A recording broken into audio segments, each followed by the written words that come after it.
Study करेंगे क्या? अध्याय क्या है? विद्युत आवेश तथा छेद एक है जी। और चैप्टर का नाम क्या होगा? विद्युत वैद्युत है ना ये? वैद्युत आवेश तथा उसका छेद तथा छेद छेद। ठीक है, इलेक्ट्रिक। इसको देखो यहाँ पे वैद्युत आवेश तथा क्षेत्र हिंदी में हम लोग बोलते हैं। अगर हम इसको इंग्लिश की बात करेंगे तो इसको हम लोग क्या बोलते हैं? Electric charge and field. तो इसको हम लोग क्या लिख सकते हैं?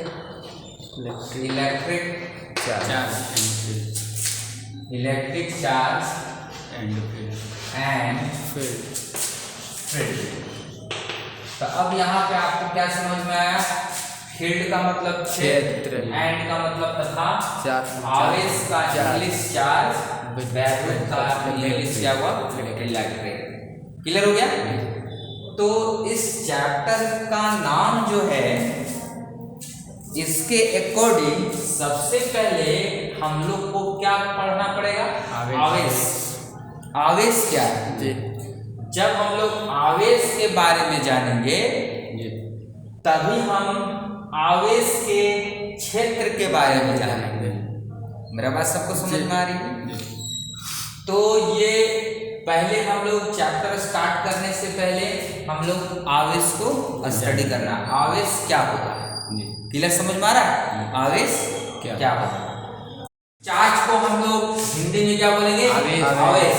तो हम लोग यहाँ पे इसका परिभाषा सीखेंगे। आवेश क्या है? क्या पढ़ना है? आवेश क्या है? अब यहाँ पे देखिए, आवेश पदार्थ ना का वह गुण है जो आपस में आकर्षित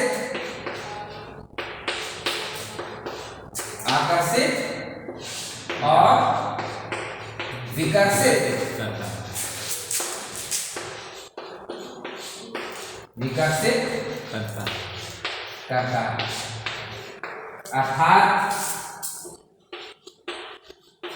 अर्थात विद्युत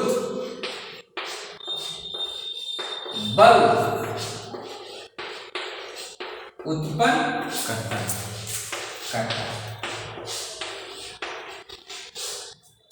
क्लियर हो गया ये? तो इसको पहले समझे। संख्या की परिभाषा बताएं कि आवेश क्या होता है। आवेश किसको कहते हैं? कौन कौन आवेश होते हैं, इसके बारे में। तो अगर हम इसको आवेश की बात बोले एग्जाम्पल में, तो आप यहाँ पे देखिए आवेश क्या होगा। तो आवेश जो कण है वो पहले आप पढ़ चुके हैं, प्रोटॉन।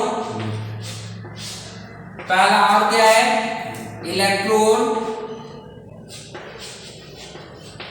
और क्या होगा? न्यूट्रॉन। ये प्रोटॉन, इलेक्ट्रॉन और न्यूट्रॉन। बहुत सारे आवेश कण हैं, लेकिन अभी हम लोग को सिर्फ पढ़ना है यहाँ पे प्रोटॉन, इलेक्ट्रॉन और न्यूट्रॉन। प्रोटॉन को हम लोग प्लस साइन मानते हैं और इलेक्ट्रॉन को क्या मानते हैं? माइनस साइन मानते हैं। और न्यूट्रॉन में कोई भी आवेश नहीं होता है, इसलिए हम लोग इसको क्या बोलते हैं? न्यूट्रल पार्टिकल बोलते हैं। न्यूट्रल पार्टिकल मतलब इसमें कोई भी आवेश नहीं है। ये हो गया चार्ज रहित हो गया। बात समझ में आ रही है? इसमें कोई भी आवेश नहीं होता। अब देखिए, लेकिन ये आवेश कण है। अब देखिए कि प्रोटॉन को मतलब प्रोटॉन एक कण है और एक और प्रोटॉन आपस में लें तो एक दूसरे से क्या करता है? विकर्षित करता है। जिसको इंग्लिश में विकर्षित को हम लोग क्या बोलते हैं? रिपल्सन। क्या बोलेंगे? रिपल्सन। बात समझ में आया? अगर हम दो इलेक्ट्रॉन को आपस में ले तो भी रिपल्सन करेगा। बात समझ में आ रही है? आकर्षित कब करेगा? जब हम एक प्रोटॉन ले और एक इलेक्ट्रॉन ले, मतलब कि दो भिन्न आवेश कण आपस में हम लोग एक दूसरे की लाने की कोशिश करें या आपस में नजदीक में रखें तो एक दूसरे से आकर्षित कर देगा। लेकिन दो समान आवेश कण को अगर साथ में रखें तो क्या करेगा? विकर्षित। मतलब कि विकर्षित का मीनिंग हुआ कि एक दूसरे से दूर भागना। आकर्षित का मतलब एक दूसरे के पास आना। जैसे मान लो एक बच्चा ये अपने आप जाएगा, गति करके ये अपने आएगा ये, लेकिन उसमें भी गति होती है, लेकिन उस गति को हम ना लेंगे। जैसे यहाँ पे देखो, मान लो एक चुंबक है तो नॉर्थ पोल और साउथ पोल, मतलब उत्तरी ध्रुव और दक्षिणी ध्रुव आपस में अगर मिलाएंगे तो देखिएगा ये दूसरे आपस में एक दूसरे से खिंचाता है। इन द सेम वे, उसी तरह से कण में भी होता है, प्रोटॉन इलेक्ट्रॉन न्यूट्रॉन में होता है, लेकिन ये इतनी छोटी होती है जिसको देख पाना असंभव है। मेरा बात समझ में आया? ये बहुत छोटा कण होते हैं, बट इसको हम लोग इसको क्या कर सकते हैं? उसको अच्छी तरह से एक्सपेरिमेंट करके इसको अनुभव कर सकते हैं। अभी मैं आपको बताऊंगा कैसे अनुभव कर सकते हैं। तो ये देखिए, आप यहाँ पे चुंबक और चुंबक का एग्जाम्पल यहाँ पे ये ले लें। चुंबक के जगह में जिस तरह से चुंबक करता है उसी तरह से समझें कि आवेश कण भी करते हैं, लेकिन चुंबक को हम देख पा रहे हैं, आवेश कण को देखना नहीं पा रहे हैं। तो अगर ये मान लो उत्तरी ध्रुव दक्षिणी ध्रुव, उसी तरह से अगर ये प्लस रहा तो ये प्लस माइनस रहा तो ये दूसरे के नजदीक आएगा। इसी को हम लोग बोलते हैं अट्रैक्शन। क्या बोलते हैं इसको? अट्रैक्शन बोलते हैं। अच्छा, अगर मान लो कि अगर यहाँ पे प्लस और माइनस लिया था, अगर प्लस लिया माइनस लिया तो ये दोनों से हम लोग को क्या हो जाएगा? विकर्षण हो जाएगा। अब विकर्षण को इंग्लिश में हम लोग क्या बोलते हैं? रिपल्सन बोलते हैं। मेरा बात समझ में आया? यहाँ पे विकर्षित लिखे हैं, विकर्षण भी लिख सकते हैं। मेरा बात समझ में आ रही है? अब इसी को इंग्लिश में हम लोग क्या कहते हैं? Repulsion. Any confusion? Write down. मिलता है, अगर कोई क्वेश्चन पूछे तो क्या आंसर है? सभी वस्तु, दुनिया के हर एक वस्तु में आवेश कण पाए जाते हैं, मतलब प्रोटॉन इलेक्ट्रॉन न्यूट्रॉन। मेरा बात समझ में आया? तो ये चीज आपको समझना ही चाहिए कि दुनिया के हर एक चीजों में क्या क्या पाए। अगर आपसे ये क्वेश्चन पूछे आवेश कहाँ पाया जाता है, क्या बोलोगे? सभी वस्तु, बोलो रे। दुनिया की सभी वस्तु के सभी। ये तो आंसर इसको डायरेक्ट ये समझ लो कि इसको कहाँ पाया जाता है। क्या कि बहुत सारे बच्चा को पूछते रहते हैं कि कहाँ पाया जाता है, कहाँ रहता है, तो बताएंगे दुनिया के हर एक वस्तु, दुनिया के हर एक वस्तु में, हर एक वस्तु में। मेरा बात समझ में आया?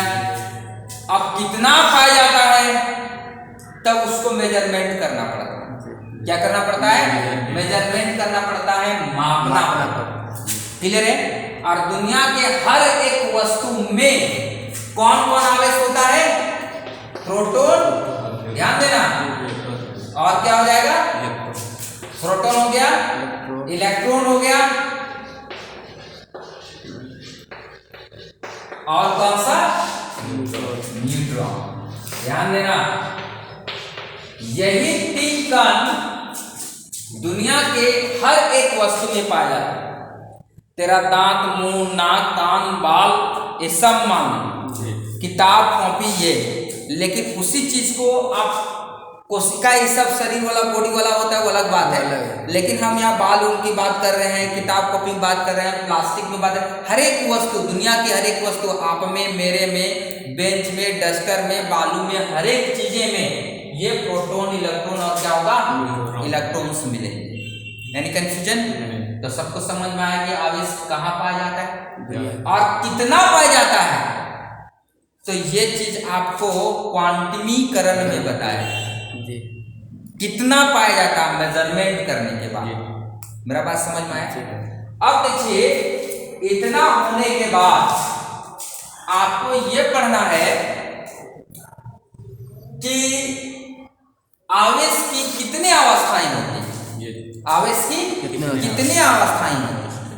जैसे हर एक वस्तु की अवस्था होती है। जी अवस्था कहने का मतलब स्टेट स्थिर और गति की बात करें तब, अगर समय के अनुसार किसी भी वस्तु की अवस्था की बात करें तो या गति होगा या तो स्थिर होगा।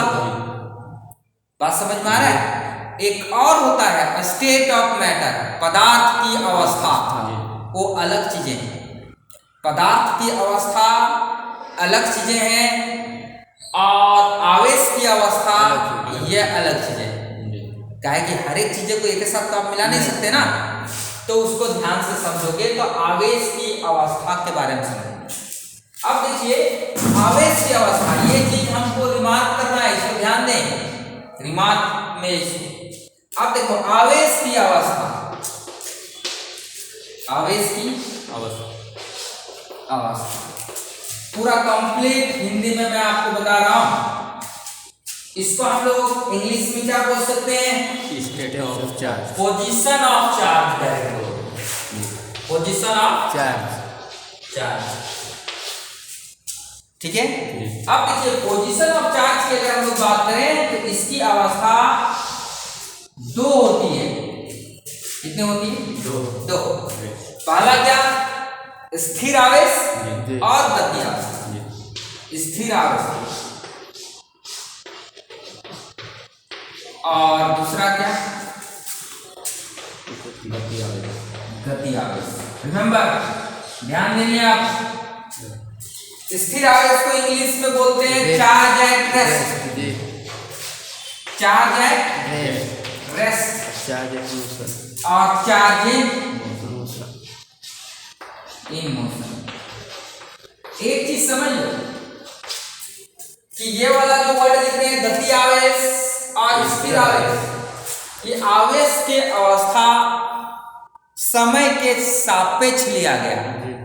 समय के सापेक्ष का मतलब घड़ी निरंतर चलती रहती है। घड़ी क्या करती रहती है? निरंतर चलती रहती है, या उसकी पोजीशन अवस्था बदलती रहती है। उसी तरह से घड़ी के साथ दूसरे चीजों को मिलाकर देखते हैं वो क्या कर रहा है। तो घड़ी चल रही है, अगर रुका हुआ है तो हम लोग बोलेंगे कि घड़ी के सापेक्ष में ये वस्तु रुकी हुई है। घड़ी भी चल रही है और वस्तु भी चल रहा है तो हम बोलेंगे कि वस्तु घड़ी के सापेक्ष चल रही है। मेरा बात समझ में है। स्थिर और गति का मतलब ये है। अगर मैं ये लिखूं पदार्थ की अवस्था, पदार्थ की अवस्था, इसका मतलब क्या है? पदार्थ की अवस्था का मतलब ये हो गया, यहाँ पे ठोस, द्रव, गैस, ठोस, द्रव, गैस। यहाँ पे पदार्थ की अवस्था की बात बोले तो पदार्थ सारे वस्तु की बात कर रहे हैं हम लोग। तो इसमें भी इलेक्ट्रॉन प्रोटॉन्स मिलते हैं, इसमें अलग इलेक्ट्रॉन प्रोटॉन न्यूट्रॉन सब में होंगे इलेक्ट्रॉन प्रोटॉन न्यूट्रॉन्स। लेकिन ठोस में यहाँ पे मॉलिक्यूल की बात करते हैं, कण की बात करते हैं, दूरी की बात करते हैं। मतलब समझ में आ रहा है। तो पदार्थ की अवस्था का मतलब कि वस्तु की बनावट के आधार पर, उसमें कण की दूरी के आधार पर वस्तु की, पदार्थ की अवस्था की बात कर रहे हैं। लेकिन यहाँ पे आवेश की अवस्था का मतलब ये हुआ समय के साथ उसकी स्थिति में परिवर्तन हो रही है या नहीं। इसलिए स्थिर आवेश इसको नाम रखा गया और इसको मतलब गति आवेश। किसी को दिक्कत? अब देखिए स्थिर आवेश को ध्यान देना, स्थिर आवेश को अध्ययन करने के लिए, रिमेंबर, स्थिर आवेश को अध्ययन करने के लिए, बंद कर दे, आवेश को भौतिकी में आपके क्लासेस में इसको क्या नाम रखा गया, इसको अध्ययन करने के लिए फिजिक्स में इसका चैप्टर अलग से टॉपिक बना दिया। इस टॉपिक का नाम क्या रखा गया? इलेक्ट्रोस्टैटिक्स।